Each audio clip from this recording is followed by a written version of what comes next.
Hi, I'm Lance Tarchioni, technical agronomist with DeKalb and Asgrow in West Central Illinois. And I'm Chris Carlisle, a technical agronomist for DeKalb Asgrow, also in West Central Illinois.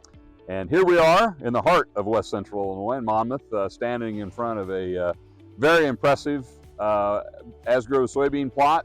Have almost the entire XtendFlex lineup for 2024 represented here. And we've been doing product videos today talking about the individual products.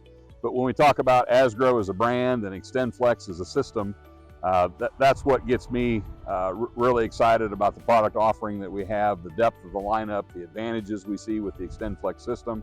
And that's something that we've really been focusing on as we talk about Asgrow the past year, is all of the great advantages and benefits of the XtendFlex system. And whether you use dicamba or not in your weed control program, why XtendFlex is still the best thing for you to plant on your farm. And what is it probably that makes XtendFlex beans the most special and unique, Lance? I'm going to say it's yield, Chris. Well, yeah, that's what I was hoping you were going to say. and the reason he says that is, and why we talk about that is actually, again, looking back a little bit. So Monsanto brought out Rent-A-Pretty 1 soybeans back in 1996, and we lived off those for several years. And then in 2009, we launched what we called Rent-A-Pretty to Yield soybeans. And what we did then is that we actually discovered that if you put the genome, or that trait, in a different spot in the genome, that it actually was yield positive.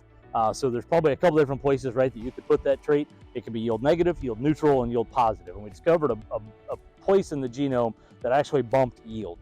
And so at that time, when we did that, we talked about a 7 to 11% bump in yield. And sometimes that got us in trouble. So sometimes then we kind of started talking about it to 3 to 5 bushel was kind of really the advantage we talked about with Rent-A-Pretty 2s over Rent-A-Pretty 1s.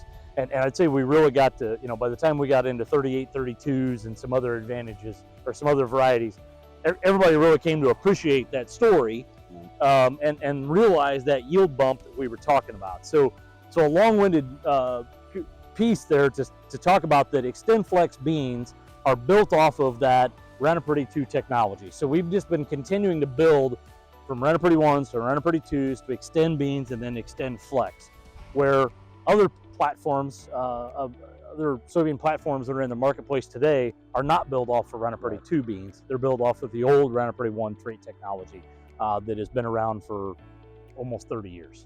I think really in talking with the soybean breeders, they just found it was easier, once we made that shift from Rent-A-Pretty 1 to Rent-A-Pretty 2, it seemed to get easier to breed high yielding soybeans. And it kind of unleashed some germplasm in the system that made it easier for the breeders to come out with some stuff with exceptionally high yields. And really, since we made that shift to Rent-A-Pretty 2s, we just haven't looked back from a yield perspective. The other advantages of XtendFlex is obviously, dicamba was first and foremost a corn herbicide, and there's still a tremendous amount of dicamba that gets used in corn. And with the incidence of HPPD resistance and water hemp becoming worse, there's probably going to be more dicamba used in corn. And regardless of whether your neighbors are using dicamba in their soybeans or not, very likely somebody's using it near you in corn. And if you want your soybeans protected from dicamba that could be coming out of a cornfield, XtendFlex beans are the obvious solution to that issue.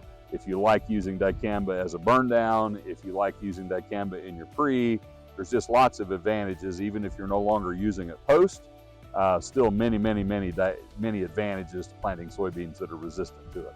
Absolutely, and really in a year like we've had this year with a little bit more of a drier early spring, we're going to see some huge benefits, or we saw some huge benefits out of those dicamba applications. Because one of the things that I don't think we talk about enough is its residual activity.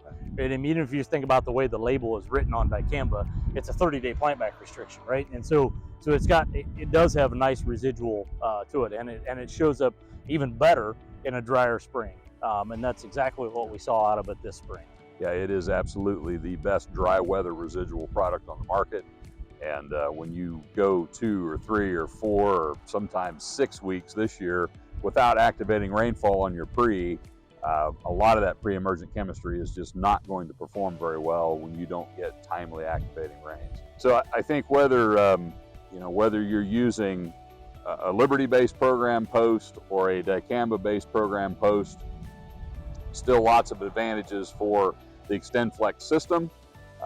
Advantages in weed control, advantages in crop safety, advantages in flexibility, advantages in yield, as Chris had talked about. And I think we made a mistake a couple years ago by not highlighting the fact that you don't have to use dicamba to enjoy the benefits of XtendFlex soybeans. And if you're not going to use dicamba, that's perfectly fine. Don't give up on the yield and the products that you've come to trust and love, and the yield that they deliver in an Asgrow bag. When performance is key, plant XF3.